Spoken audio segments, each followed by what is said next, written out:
ନୂଆପଡ଼ା ଉପନିର୍ବାଚନ ପାଇଁ ସର୍ବଦଳୀୟ ବୈଠକ ମୁକ୍ତ ଅବାଧ ଓ ନିରପେକ୍ଷ ନିର୍ବାଚନ ପରିଚାଳନା ଉପରେ ଗୁରୁତ୍ୱ।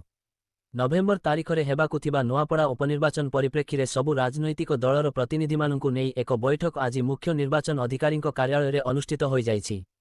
ମୁଖ୍ୟ ନିର୍ବାଚନ ଅଧିକାରୀ ଗୋପାଳନ ବୈଠକରେ ଅଧ୍ୟକ୍ଷତା କରି କହିଲେ ଯେ ଚଳିତ ଉପନିର୍ବାଚନକୁ ମୁକ୍ତ ଅବାଧ ଓ ନିରପେକ୍ଷ କରିବା ପାଇଁ ମୁଖ୍ୟ ନିର୍ବାଚନ ଅଧିକାରୀଙ୍କ କାର୍ଯ୍ୟାଳୟ ପକ୍ଷରୁ ସବୁ ପ୍ରକାର ବନ୍ଦୋବସ୍ତ କରାଯାଇଛି। ଏଣୁ ନିର୍ବାଚନକୁ ସଫଳ କରିବା ପାଇଁ ଭାରତ ନିର୍ବାଚନ ଆୟୋଗଙ୍କ ପକ୍ଷରୁ ଜାରି ସମସ୍ତ ମାର୍ଗଦର୍ଶିକାର କଡ଼ାକଡ଼ି ଅନୁପାଳନ କରିବା ନିମନ୍ତେ ମୁଖ୍ୟ ନିର୍ବାଚନ ଅଧିକାରୀ ସମସ୍ତ ରାଜନୈତିକ ଦଳର ପ୍ରତିନିଧିଙ୍କୁ ପରାମର୍ଶ ଦେଇଥିଲେ। ଚଳିତ ବର୍ଷ ଭାରତ ନିର୍ବାଚନ ଆୟୋଗଙ୍କ ମାର୍ଗଦର୍ଶିକା ଅନୁଯାୟୀ ପ୍ରତିରେ ଭୋଟର ସଂଖ୍ୟା ମଧ୍ୟରେ ସୀମିତ କରାଯାଇଛି ବୋଲି ମୁଖ୍ୟ ନିର୍ବାଚନ ଅଧିକାରୀ ପ୍ରକାଶ କରିଛନ୍ତି।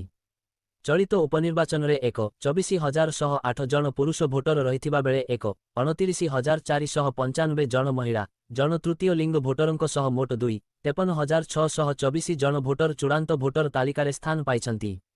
ଚୂଡ଼ାନ୍ତ ଭୋଟର ତାଲିକାରେ 94,29 ଜଣ ଯୁବ ଭୋଟର ରହିଥିବା ବେଳେ 39,88 ଜଣ ଦିବ୍ୟାଙ୍ଗ ଭୋଟର ଏବଂ 1,786 ଜଣ ବରିଷ୍ଠ ନାଗରିକ ବର୍ଷରୁ ଊର୍ଦ୍ଧ୍ୱ ରହିଛନ୍ତି। ଚଳିତ ଉପନିର୍ବାଚନ ପାଇଁଟି ନୂତନ ପ୍ରତିଷ୍ଠା ହୋଇଛି।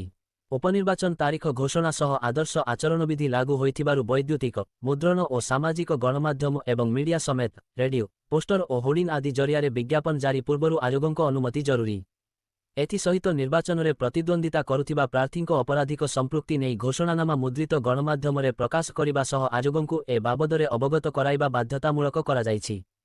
ଦଳ ଓ ପ୍ରାର୍ଥୀଙ୍କ ଖର୍ଚ୍ଚର ବିବରଣୀ ତାରକା ପ୍ରଚାରକଙ୍କ ତାଲିକା ଏବଂ ଆଦର୍ଶ ଆଚରଣ ବିଧିର ଅନୁପାଳନ ନେଇ ମଧ୍ୟ ବୈଠକରେ ଆଲୋଚନା ହୋଇଥିଲା।